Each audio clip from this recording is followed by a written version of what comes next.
আমরা যদি বিরোধে লিপ্ত হই তাহলে পরাশক্তিগুলোর সুবিধা তখন আমাদের কাউকে দিতে হবে ট্রানজিট, কাউকে দিতে হবে সেন্ট মার্টিন, কাউকে দিতে হবে দেশের অর্ধেক। 24-এর ছাত্র নাগরিক অভ্যুত্থানের পরেও যদি সেই বিরোধ আমাদেরকে খায় তাহলে এতগুলো তাজা জেনজির রক্ত বৃথা যাবে। চিল্লায় বলো ঠিক কিনা? মনে রাখবেন, যখন আমি একা থাকি তখন আমি ব্যক্তি, যখন আমরা সবাই মিলি তখন আমরা শক্তি। What are the drawbacks and disadvantages of division, social and political division in the society? Disunity.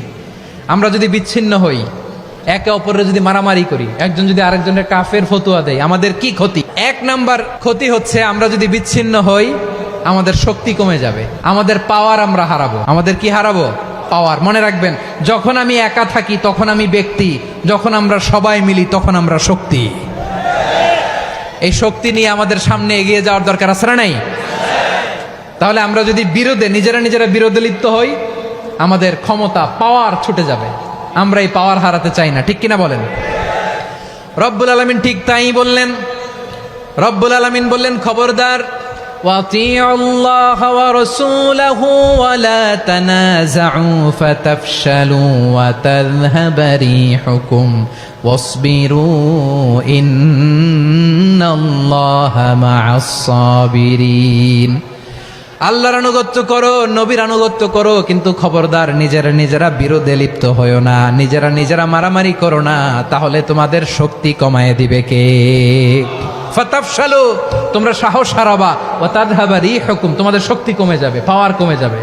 তাহলে আমরা যদি নিজেরা মারামারি করি, আমরা নিজেরা যদি বিচ্ছিন্নতায় লিপ্ত হই, আমরা যদি মতানৈক্য করি, তাহলে আমাদের শক্তি কমে যাবে, ঠিক কিনা? আমরা শক্তি কমাবো।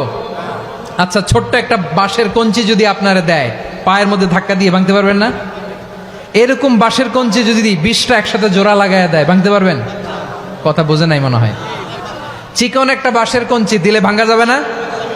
এরকম চিকনই 20টা বাঁশের কঞ্চি একসাথে লাগাই দিলে ভাঙতে পারবেন? কারণ যখন আমি একা থাকি তখন আমি ব্যক্তি, যখন আমরা সবাই মিলি তখন আমরা শক্তি। আমরা যেন শক্তি না হারাই। আমরা বিরোধে লিপ্ত হলে আমাদের শক্তি কমে যাবে। এই হচ্ছে 1 নম্বর ডিসঅ্যাডভান্টেজ। 2 নম্বর ডিসঅ্যাডভান্টেজ হচ্ছে আমরা নিজেরা বিরোধে লিপ্ত হলে অন্যরা আমাদের মাথায় কাঁঠাল ভেঙে খাইতে সুবিধা হয়। কথা বোঝেন নাই? আমরা যদি বিরোধে লিপ্ত হই তাহলে পরাশক্তিগুলোর সুবিধা তখন আমাদের কাউকে দিতে হবে ট্রানজিট, কাউকে দিতে হবে সেন্ট মার্টিন, কাউকে দিতে হবে দেশের অর্ধেক। চিল্লায় বলো ঠিক কিনা? নিজেদের প্রবলেম সলভ করার ক্যাপাসিটি আমাদের আর থাকবে না। নিজেরা বিরোধে জড়ালে পরাশক্তিগুলো আমাদের মাথায় কাঁঠাল ভেঙে খায়।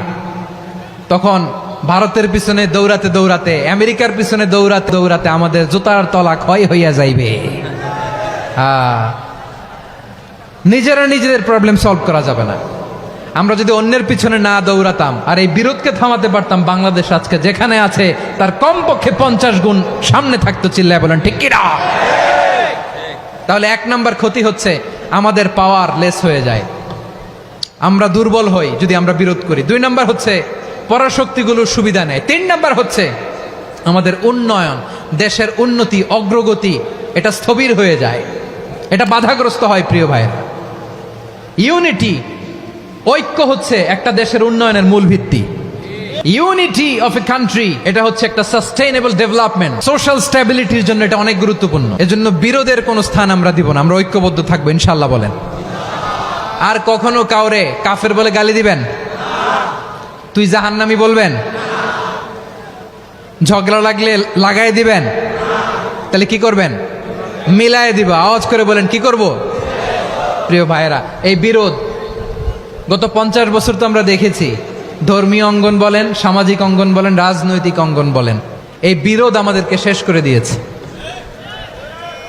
এই 24-এর ছাত্র নাগরিক অভ্যুত্থানের পরেও যদি সেই বিরোধ আমাদেরকে খায় তাহলে এতগুলো তাজা জেনজির রক্ত বৃথা যাবে। চিল্লায় বলো ঠিক কিনা? বৃথা যেতে দিতে চাই না, আমরা ঐক্যবদ্ধ থাকতে চাই। রাজি আছেন? আমরা আর কাদা ছড়াছড়ি করব না। অনেক হয়েছে, আন্না, এবার থামুন। অনেক হয়েছে, আন্না।